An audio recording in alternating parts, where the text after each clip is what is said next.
The key wouldn't turn in the lock. I tried again, jiggling it slightly, thinking maybe it was just stuck. Nothing. I stared at my childhood home's familiar red door, now sporting a shiny new brass lock that definitely wasn't there this morning. Having trouble, Alexandra? Victoria's voice dripped with false sympathy as she peered through the window. My stepmother of 3 years stood there, perfectly manicured and wearing that signature smirk I'd grown to hate. Victoria, what's going on? Why are the locks changed? I kept my voice steady, though my hands were shaking. Oh, didn't your father tell you? This is my house now. He signed it over to me last week. She held up a document, pressing it against the window glass. You have an hour to collect your things. I've been generous enough to pack most of them. I spotted my boxes and suitcases thrown haphazardly on the front lawn. Some had burst open, my clothes and books scattered across the grass like discarded trash. My name is Alexandra Shen, and at 28, I was being locked out of my own home by the woman who married my father after my mother's death. The house I'd grown up in, the one Mom had lovingly restored room by room, was supposedly now in the hands of a woman who'd spent the last 3 years trying to erase every trace of our family's history. Where's Dad? I demanded, already pulling out my phone. On a business trip. He agreed this was for the best. You're too old to still be living at home, Alexandra. Time to grow up. Victoria's smile widened. I'll be renovating your room into a yoga studio. My father would never agree to this. Yes, he'd been different since marrying Victoria, more distant, easily manipulated by her constant complaints about me intruding on their marriage. But this was impossible. I walked back to my car, Victoria's triumphant gaze following me. She probably thought I was giving up, accepting defeat like I had so many times before when she pushed me around. But this time was different. Opening my glove compartment, I pulled out a thick manila envelope. Inside were documents my mother had given me before she passed away. Papers I'd never shown anyone, not even my father. You might need these someday, Mom had said, her voice weak but her eyes sharp and clear. Keep them safe, Alexandra. Promise me. I promised, tucking them away and almost forgetting about them as life went on. But last month, when I overheard Victoria on the phone discussing property lawyers, something had clicked. I'd retrieved the envelope and taken it to my own lawyer, just to be sure. Walking back to the door, I pulled out my phone and dialed 911. Yes, I'd like to report an illegal eviction and property theft, I said loudly enough for Victoria to hear through the window. Her smirk faltered slightly. While waiting for the police, I took photos of my scattered belongings and the new locks. Victoria had disappeared from the window, probably calling her lawyer or my father. Let her. I had truth on my side. 2 police cars arrived within minutes. Victoria opened the door, all innocent confusion and practiced charm. Officers, there seems to be a misunderstanding. My stepdaughter is having trouble accepting that she needs to move out of her father's house, which he legally signed over to me last week. She presented her document with flourish. I waited until she finished, then handed the officers my own paperwork. This house was left to me by my mother in a living trust when she died 5 years ago. My father had lifetime residential rights, but no ability to transfer ownership. I have documentation from both the trust lawyer and the county recorder's office confirming this. Victoria's face went from smug to shocked to pale in the span of seconds. That's impossible, she stammered. James said. He told me. My father may have told you a lot of things, I said calmly, but he couldn't legally give you what was never his to give. Now, would you like to open the door, or shall I call a locksmith while the officers supervise? The police officers reviewed my documentation, made some calls to verify, then turned to Victoria. Ma'am, you'll need to remove these locks immediately and allow Ms. Chen access to her property. Victoria's perfect composure cracked. But I already hired contractors. The renovations start tomorrow. Cancel them, I said firmly. You have 1 hour to pack your things and leave. I'm being generous enough to give you that much time. The officers hid their smiles as I threw her own words back at her. Victoria's face turned an interesting shade of red as she realized how completely her plan had backfired. As she stormed upstairs to pack, I began gathering my scattered belongings from the lawn. One of the officers helped me, shaking his head at the situation. Should we wait until she's gone? He asked. I nodded, thinking of my mother, of her foresight and protection reaching beyond the grave. Yes, please. Something tells me this isn't over yet. Victoria left in a flurry of designer luggage and barely contained rage. her Mercedes peeling out of the driveway while I watched from my mother's favorite armchair. The police waited until her car disappeared around the corner before leaving, making sure I had their direct numbers just in case. I spent the next hour walking through the house, assessing the damage. Victoria had already started her renovations.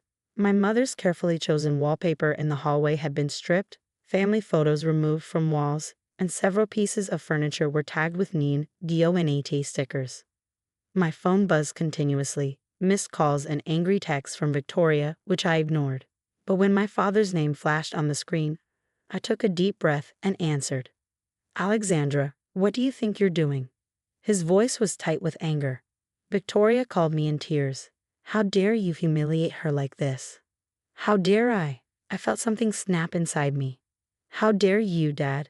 You tried to give away Mom's house, my house, without even talking to me about it. I'm your father. This is my house too, and if I decide. No, Dad. I cut him off. This stopped being your decision the moment Mom put it in trust for me. Did you even read the paperwork when she died?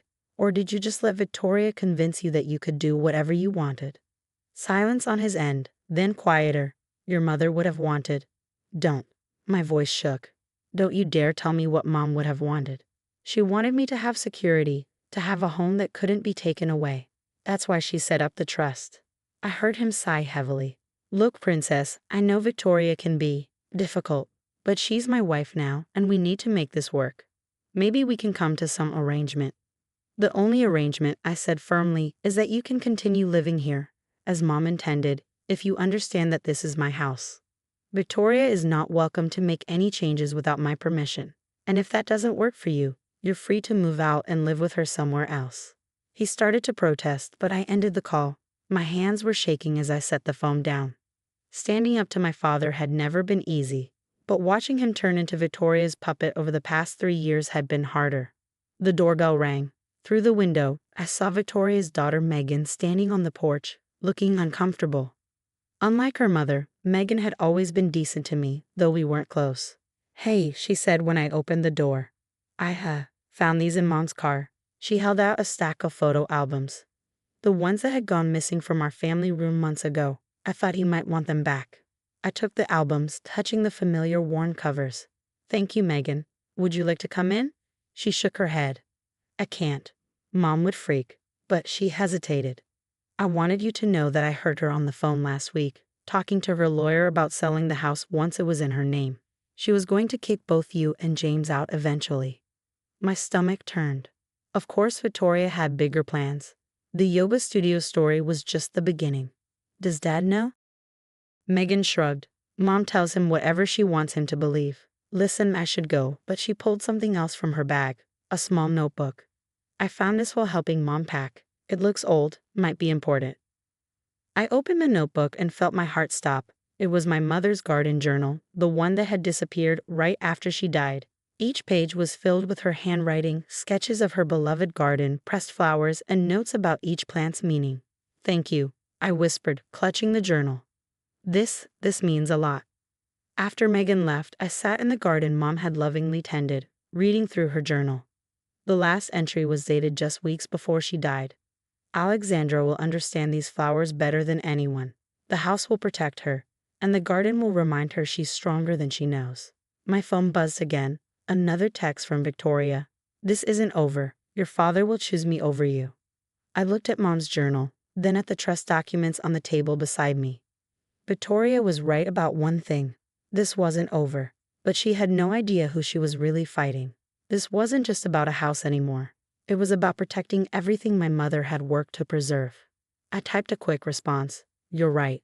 It's not over, but you might want to check your renovation contracts carefully. This house isn't going anywhere. Then I blocked her number and called my lawyer. It was time to make sure Victoria understood exactly what she was up against.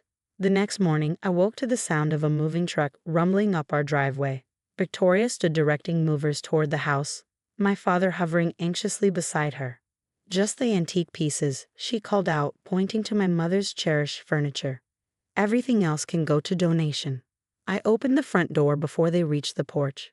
Stop right there. Victoria's eyes narrowed.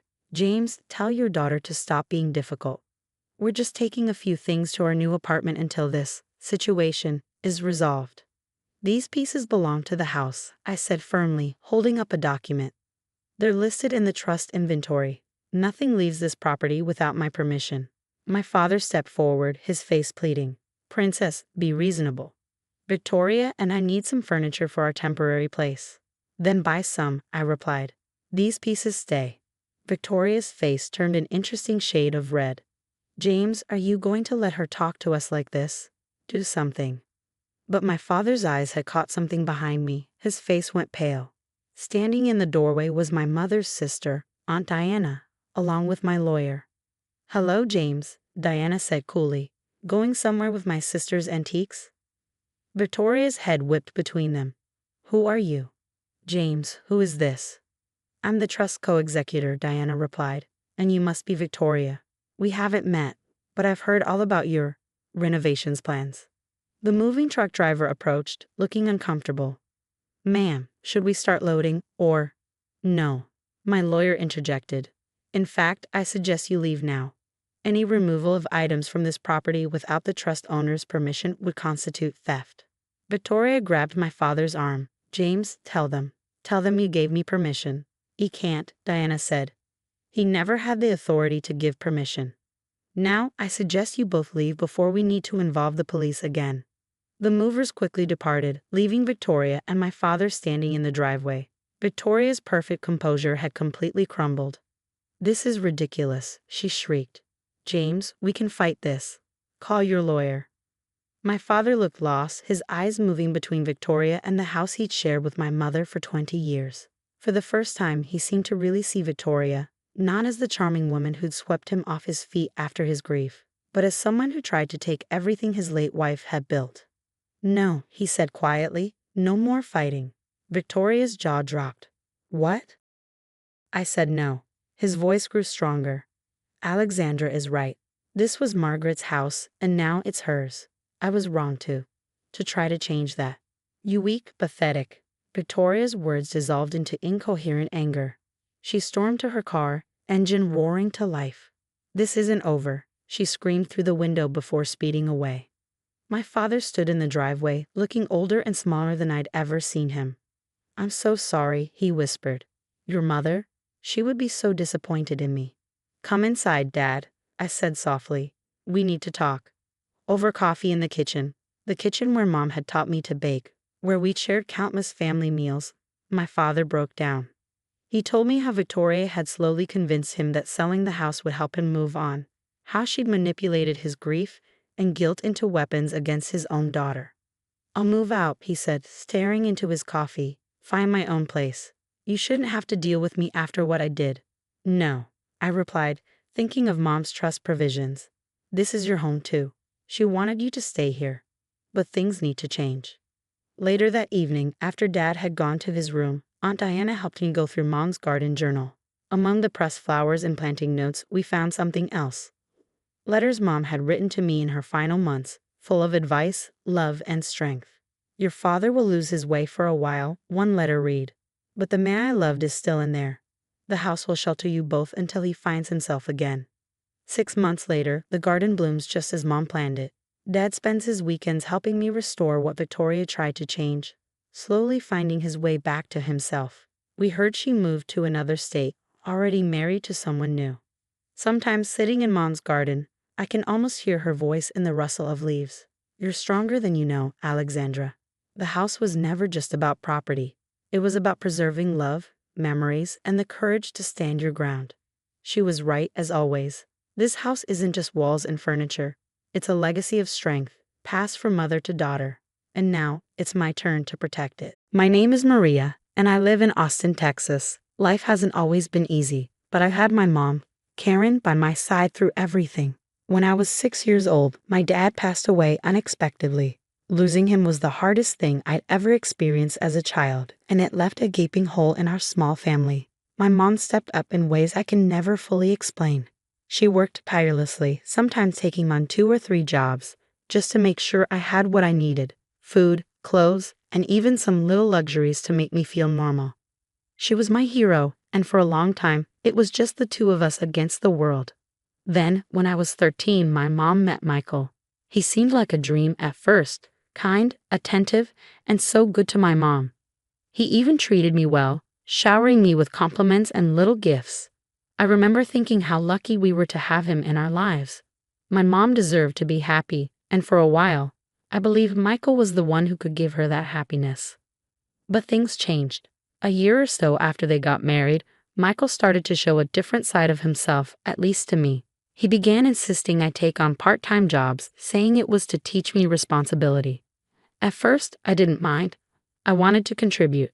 But then he started demanding the money I earned. He'd come up with excuses, bills, groceries, things he claimed were for the family. But I knew it wasn't true. I'd see him buying expensive gadgets for himself while my mom and I lived modestly. I didn't tell my mom. I couldn't. She looked so happy, and after everything she'd sacrificed for me, I didn't want to be the one to shatter that. So I kept quiet and handed over the money he asked for, telling myself it was just temporary. But as the years went on, his demands grew, and so did my resentment. It happened on a Friday evening, a day I'll never forget. I had just finished a big freelance project, a web design job for a small local business. It wasn't my first project, but it was one I was particularly proud of. I'd spent weeks pouring my energy into it, balancing it alongside my classes and part-time work. When I received the payment, I felt a surge of pride. I finally had enough saved to buy a better laptop, something I desperately needed for both school and work. I tucked the money safely into my drawer, promising myself I'd go shopping the next day. That night, Michael came home from work. He looked tired and irritable, which wasn't unusual. He called me into the living room after dinner. My mom had already gone to bed, exhausted from her long day. I could tell something was off by the way Michael was pacing. "Maria," he said, his voice sharp, "I need some cash. Now." I froze. "I don't have any extra right now," I lied, trying to avoid conflict. "Don't play games with me," he snapped, stepping closer. "I know you got paid for that job. Hand it over." My heart raced. How did he even know about my freelance work? I stared at him, stunned by his demand. "That money is for my laptop," I said, trying to keep my voice steady. "I worked hard for it, Michael. I can't just." Before I could finish, his face twisted with anger. "Don't you dare talk back to me like that," he growled. "You live under this roof you owe me." Something inside me snapped. For years, I had given in to his demands, handing over my hard-earned money just to keep the peace. But this time was different. This money was mine. Every late night, every skipped outing with friends, every hour I'd spent earning it, it was all mine. "No," I said firmly, crossing my arms. "I'm not giving you my savings." His eyes darkened, and before I could react, his hand shot out, striking me across the face. The force of it sent me stumbling back, my cheek burning with pain and shock. I couldn't believe it, he had actually hit me. Tears welled up in my eyes, but they weren't just from the pain. They were from years of frustration, anger, and the realization that I couldn't keep this secret anymore. "What's going on?" My mom's voice cut through the tension like a blade. She stood in the doorway, her face pale with shock. She must have heard the commotion from her room.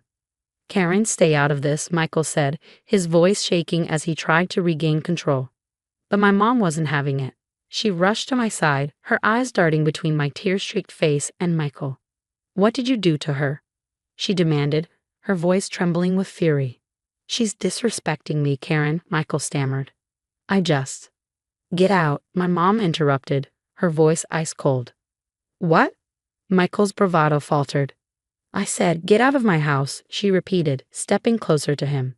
"You think you can lay a hand on my daughter and stay here? No, pack your things and leave. Now."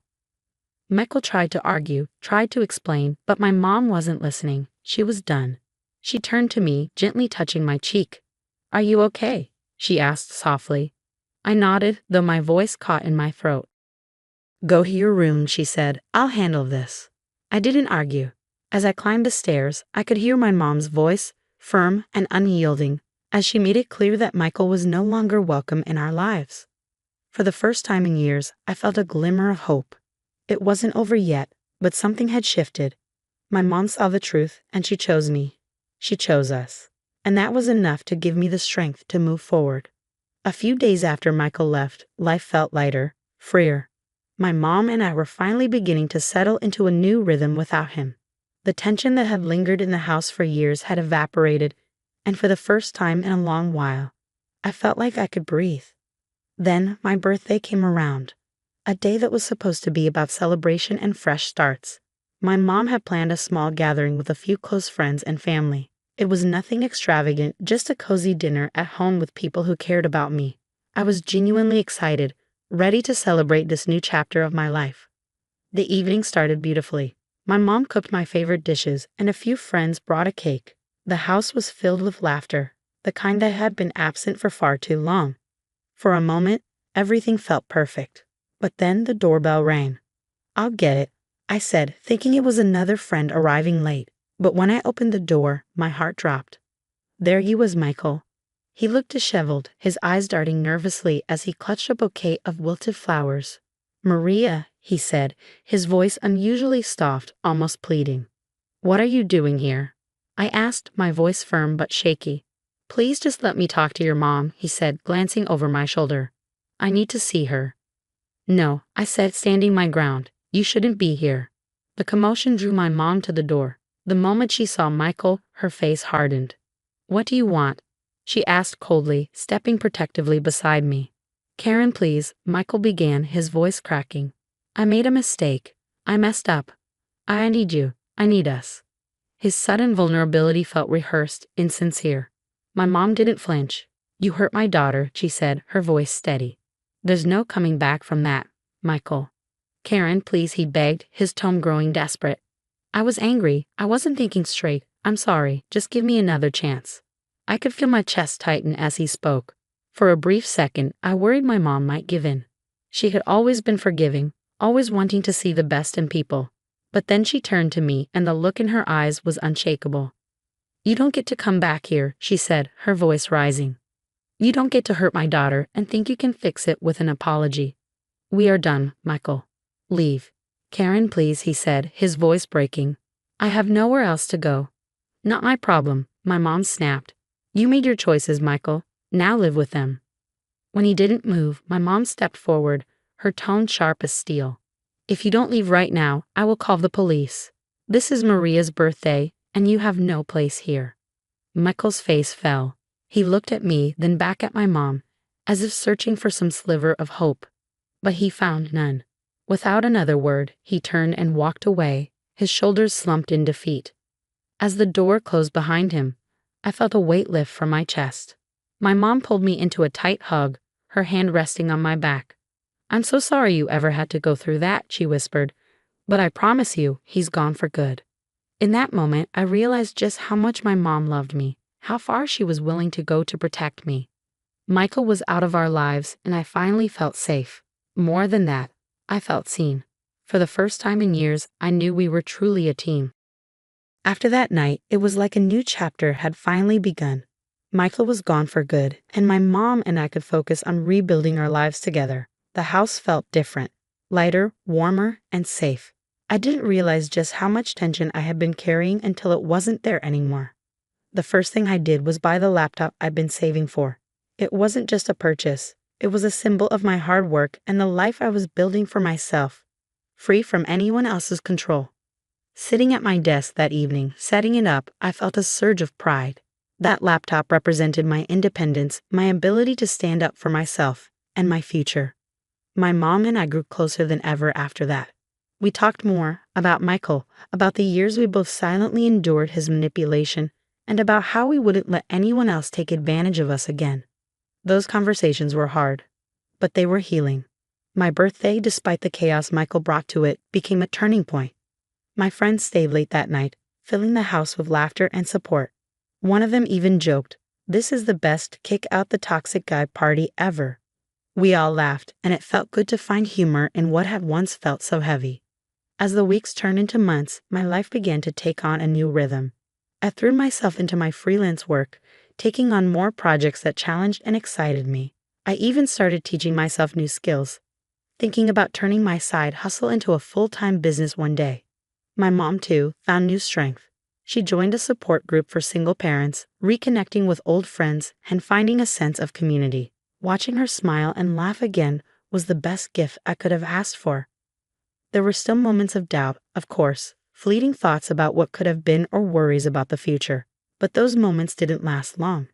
Each time, I reminded myself of how far we'd come, of the strength we found in each other. One sunny afternoon, my mom and I decided to repaint the living room. It had been Michael's favorite room, and we wanted to reclaim it as ours. We picked out a bright, cheerful yellow and spent the day laughing and talking as we worked.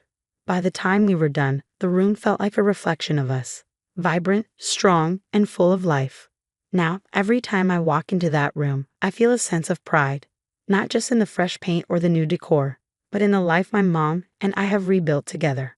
Michael may have taken years from us, but he didn't take our spirit.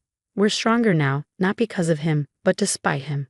And for the first time in a long time, I'm excited for the future, my future. I've learned to stand up for myself, to value my worth, and to embrace the love and support of those who truly care about me. Life isn't perfect, but it's mine, and that's more than enough. My name is Hazel, and I live in Austin, Texas. Well, I used to. For as long as I can remember, my life revolved around my dad, John, my stepmom, Linda, and her daughter, Lily. It wasn't much of a family, it was more like I was the extra piece in their perfect little puzzle that never quite fit. Dad married Linda when I was 7, and for a while, I thought things would be okay. But Linda made it clear early on that Lily, her precious daughter, was the center of her world. She wasn't just spoiled, she was entitled. Lily would borrow my clothes and never return them, or worse, ruin them. When I tried to get them back, Linda would scold me saying, "She's your sister. You should share with her." I wanted to believe Dad had my back, but he never stood up for me. Whenever Linda or Lily crossed the line, Dad would shrug it off or worse, defend them. I learned quickly that my voice didn't matter in this house. Things got worse as I grew older. Linda controlled everything, what I wore, how I acted, and even who I spent time with. If I did anything she didn't approve of, she'd unleash her anger on me, and Dad would stay silent, always choosing their side over mine. By the time I was 20, I had one goal, to go to college and build a life for myself far away from this mess. I'd been saving for years and knew Dad had set aside a college fund for me. That fund was my ticket to freedom, or so I thought. It all came crashing down on a day that started like any other. I had just gotten back from work at the coffee shop, where I'd been picking up as many shifts as I could to save for college. I walked into the house and noticed something was different. The living room was decorated like a fairy tale, pink streamers, balloons, a giant banner that read, "Happy 16th birthday, Lily." There was even a caterer setting up a buffet in the dining room. I froze. I had no idea such an elaborate party was happening. Nobody had bothered to tell me. But that wasn't new. Being left out was practically a tradition in this family. I quietly slipped into my room, not wanting to make a scene. A couple of hours later, as the party raged on, I overheard Linda and Dad talking in the kitchen. I didn't mean to eavesdrop, but what I heard stopped me in my tracks. "I can't believe you spent the entire amount on this," Linda said in a hushed but excited tone. "Well, Lily deserves it," Dad replied, his voice low but firm. "Are you sure Hazel won't find out? That fund was supposed to be for her college." My heart dropped. College fund? What were they talking about? I stood there frozen as realization dawned on me. My college fund. The money I'd been counting on to escape this toxic household. They spent it. On balloons and cake and decorations for a single day of Lily's life. I couldn't stay silent. I marched into the kitchen, my voice trembling with anger. "What did you just say?" They both turned to me startled. Linda looked annoyed, but Dad had the decency to look guilty, though only for a moment. "Is it true?" I demanded. "You spent my college fund on Lily's party." Dad straightened up, his face hardening. "Hazel, calm down. I didn't think you'd make such a big deal out of this. It's for your sister's happiness." For her happiness? I could barely get the words out. That money was supposed to be for my education. How am I supposed to go to college now? Dad's expression shifted from guilt to irritation. "Don't start with this attitude. You'll figure it out. College isn't everything." Lily's birthday was important, and I didn't want her to feel disappointed. I stared at him, disbelief and anger surging through me. "You didn't want her to feel disappointed. What about me? What about my future?" "You're being selfish," he snapped. This is a family, and sometimes sacrifices have to be made. A family? I shouted. I'm the only one who ever has to sacrifice anything in this so-called family. You've never cared about me the way you care about them. Dad's face darkened, his voice rising. That's enough, Hazel. I'm not going to let you disrespect me in my own house. If you don't like it here, maybe it's time for you to leave. His words hit me like a slap.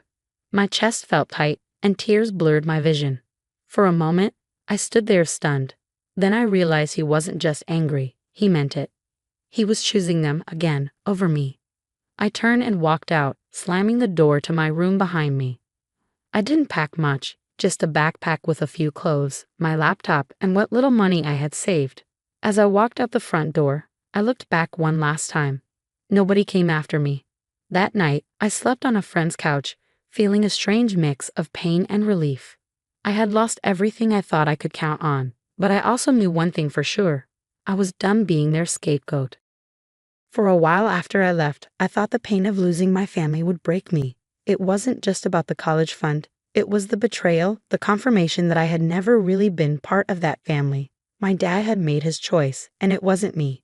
At first, I lived with a friend who had a spare room in her apartment. I worked as many shifts as I could, juggling 2 part-time jobs to make ends meet. College was out of the question for the time being. The fund I had counted on was gone, and financial aid only covered so much. But I was determined to find a way forward. Months turned into a year, and slowly things started to change. I got promoted at the coffee shop, and I took on freelance graphic design work on the side. It wasn't easy, but it was mine. For the first time, I was making decisions for myself without anyone else pulling the strings. I started to see what life could be like without the weight of my father's neglect or Linda's constant criticism hanging over me. Still, the pain lingered. Every holiday, every birthday, I'd catch myself wondering if they missed me. Did Dad ever think about what he'd done? Did Lily ever feel the slightest twinge of guilt? I didn't reach out, and neither did they. It was as if I had been erased from their lives, just as they had erased my dreams of going to college. Then, one day, out of the blue, my phone rang. I almost didn't answer when I saw the name on a screen. Dad. My stomach churned as I debated whether to pick up. Against my better judgment, I did. Hazel, his voice came through, shaky and desperate, so different from the confident, dismissive tone I remembered. I need your help. I didn't say anything, waiting for him to explain. Things have gone bad, he continued. Linda, she left. Took Lily with her. They're living with her sister now. And I lost the house. I lost everything. I don't have anywhere to go. His words hit me like a punch to the gut. The man who had stolen my future, the man who had chosen his new family over me, was now asking for my help. Hazel, he pleaded when I didn't respond. I know I haven't been the best father. I've made mistakes, but you're my daughter, and I need you. Please, just let me stay with you for a little while. I'll get back on my feet, I promise. My mind raced. Memories of all the times he had ignored me, dismissed me, chosen them over me, flooded back. The birthday parties I wasn't invited to, the times Linda screamed at me and he said nothing, the day he spent my college fund like it meant nothing. All of it played out in my head like a film I couldn't pause. But I also felt a twinge of something I didn't want to acknowledge, guilt. He was still my father. He had raised me, at least for a while. Could I really turn him away when he was at his lowest? I didn't give him an answer that day. I told him I'd think about it and hung up the phone. For the next few days, his words echoed in my head. I wanted to believe he had changed, that he was sorry, but deep down, I wasn't sure. Was this genuine regret, or was he just looking for someone to clean up the mess he had made of his life? The internal conflict was almost unbearable. On one hand, I felt like helping him would mean betraying myself, undoing all the hard work I'd done to rebuild my life. On the other hand, if I turned him away, would I be any better than he had been to me? I talked to my friends, but their opinions only added to my confusion. You don't owe him anything, one said, her voice firm. He threw you away when it suited him. Don't let him back in now that he needs you. Another friend took a softer approach. People change, Hazel. Maybe this is his way of trying to make things right. At least hear him out. In the end, it was up to me to decide. And no matter what I chose, I knew one thing for sure. My life would never be the same after this. The day my dad called again, I knew the moment had come. I had spent the past few weeks thinking about it, weighing my options. When I saw his name flash on my phone, I felt a mixture of dread and indifference. I took a deep breath before picking up. "Hazel, please," he pleaded, his voice thin with desperation. "I've nowhere to go. I'm sorry. I know I've screwed up. Please, I need your help. Just for a while, until I can get back on my feet." I felt a knot form in my stomach. Everything inside me screamed to hang up, to walk away. But something foolish, kept me on the line. I listened to him ramble, telling me how Linda had kicked him out, how Lily had stopped speaking to him, how he had nowhere left to turn. "I'm not asking for much," he continued, his voice breaking. "Just a place to stay. I'll make it right, Hazel. I promise." I felt the anger rise in my chest. The man who had torn my life apart, who had discarded me like I didn't matter, was now begging for my help. It was too much. "No," I said firmly, the word feeling like the first honest thing I'd said to him in years. "What?" he asked, his voice thick with disbelief.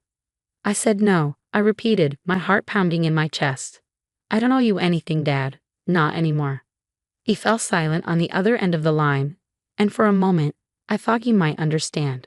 Maybe he was hearing what I had been too scared to say all these years. But then he snapped. "You're being selfish. You don't understand what I've been through." "Don't tell me what I understand," I shouted back. "You didn't care about what I was going through, so don't expect me to care about you now. You spent my future on your precious Lily's birthday party, and when I needed you, he chose them. You chose their happiness over mine. Now you want me to clean up your mess, to put you back in my life after everything you did." "I did it for her," he yelled. "I did it for my family. You don't know what it's like to love someone and want to make them happy." "Maybe not the way you love them," I shot back, my voice cold and steady. "But I know what it's like to be invisible. To be the one who never matters. You made that choice when you put them first, and now you're asking me to save you from the consequences of your actions." "No." There was a long pause. I could hear him breathing heavily, but I couldn't bring myself to feel sorry for him. "I don't want you in my life anymore, Dad," I said, my voice final. "You're not my family anymore. You chose them over me, and now you'll have to live with the consequences. Don't ever call me again." Without waiting for a response, I hung up the phone. My hands were shaking, and I sat on my couch, staring at the screen. For the first time in years, I felt something that wasn't anger or sorrow. I felt free. I had stood up for myself. I had taken back my power. And no matter what happened next, I knew I could never go back to the way things were. It was over. And for the first time in a long time, I was okay with that. As I sat there, a wave of relief washed over me. It was like a weight had been lifted from my shoulders, a weight I hadn't even realized I was carrying. I didn't need to fix him. I didn't need to fix anything. The next few months were different. I surrounded myself with friends who cared about me, people who didn't make me feel small or unimportant. I threw myself into my work, focused on building a life I'd always wanted. And for the first time, I felt truly happy, free from the toxic grip of my past, proud of the woman I was becoming. I was done letting anyone, especially my family, make me feel less than. I had chosen myself, and that made all the difference. My name is Lily, and I live in Austin, Texas. I'm 27 years old, and my life hasn't exactly been the fairy tale I once dreamed it would be. Growing up, I was the kind of girl who believed in love stories, the ones where the husband is kind, protective, and always on your side. But life had other plans for me, and those plans came with their fair share of heartbreak. I met Charles 5 years ago. He was charming, confident, and seemed like everything I had ever wanted. When we got married, I thought I was stepping into a partnership where I would be cherished and respected. But the reality was far from that. Charles was distant, dismissive, and as I later realized, entirely blind to the toxicity his sister, Zoe, brought into my life. Zoe hated me from the moment we met. She didn't even try to hide it. She always found ways to undermine me, whether it was a snide comment about my looks, passive-aggressive remarks about how lucky I was to marry her brother, or outright attempts to make me feel like I didn't belong. She saw me as an outsider, someone unworthy of the family she claimed to hold so dear. The worst part wasn't Zoe, though, it was Charles. He never stood up for me. Every time I tried to talk to him about how she treated me, he'd wave it off, saying things like, "That's just how Zoe is," or worse, "You're reading too much into it." I felt invisible in my own marriage, like my voice didn't matter. For years, I endured this dynamic. I tried to keep the peace, to avoid making waves, to show Charles I wasn't the jealous, petty woman Zoe made me out to be. But no matter how hard I tried, it was never enough. One day, everything came to a head. It started like any other day, or at least I thought it would. Charles was at work, and I was home cleaning up, trying to get the house in order. I remember feeling a little off that morning, like there was a storm brewing. Call it intuition or whatever you like, but something in me just felt uneasy. Zoe had been over the day before. She'd come by unannounced, as usual, treating our home like her personal hangout spot. She breezed in with that fake smile of hers, glancing around like she was judging every corner of my house. I tried to be polite, but the tension between us was always there, lurking beneath the surface. She stayed for hours, talking mostly about herself and her latest successes, dropping hints about how she had better taste in clothes and how she could never live in a cramped house like mine. I didn't think much of it at the time. Zoe had always been like that, condescending, rude, and smug. But the next day, as I was tidying up, I noticed something strange. The drawer where I kept my jewelry was slightly open. At first, I thought maybe I'd left it that way by accident, but when I checked inside, my stomach dropped.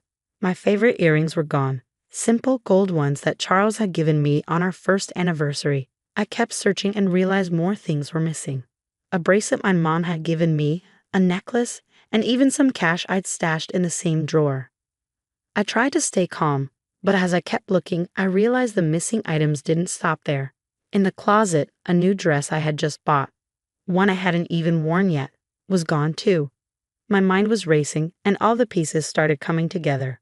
Zoe, she was the only one who had been here, the only one who had had access to my things.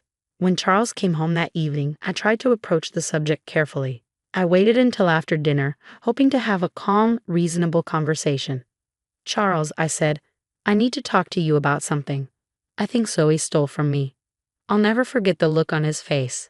At first, he seemed confused, like he couldn't even process what I was saying. But then his expression changed. Anger, disbelief, and something else I couldn't quite place. "What are you talking about?" he snapped. "Why would Zoe steal from you?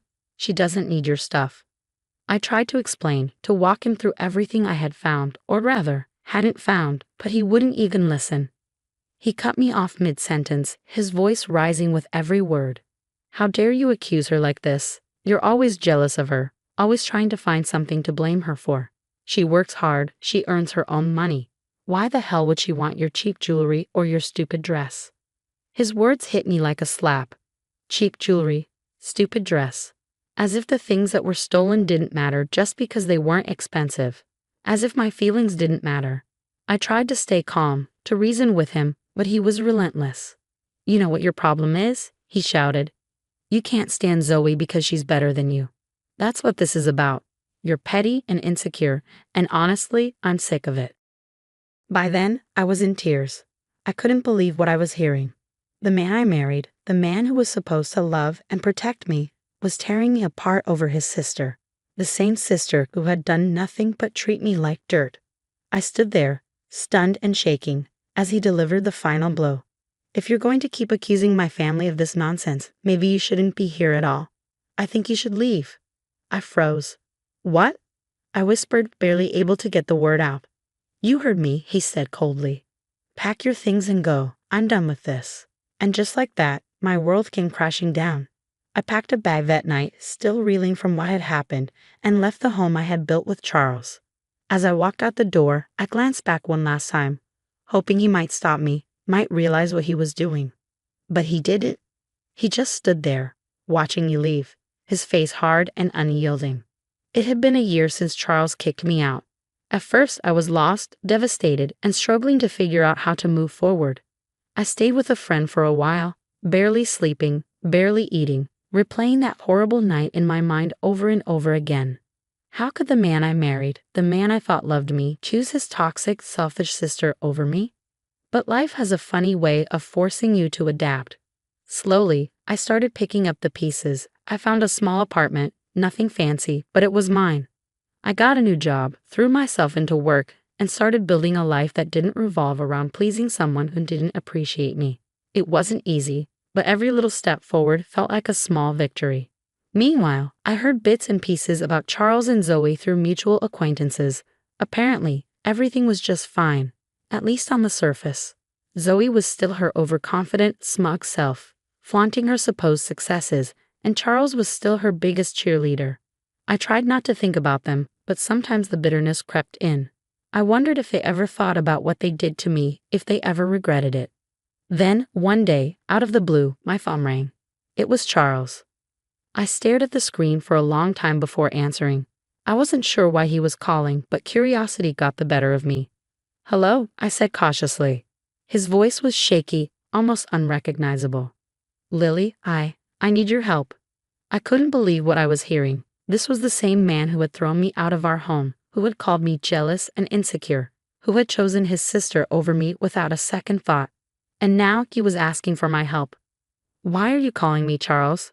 I asked, my tone colder than I expected. He let out a heavy sigh, and then the whole story spilled out. Zoe had sold the house.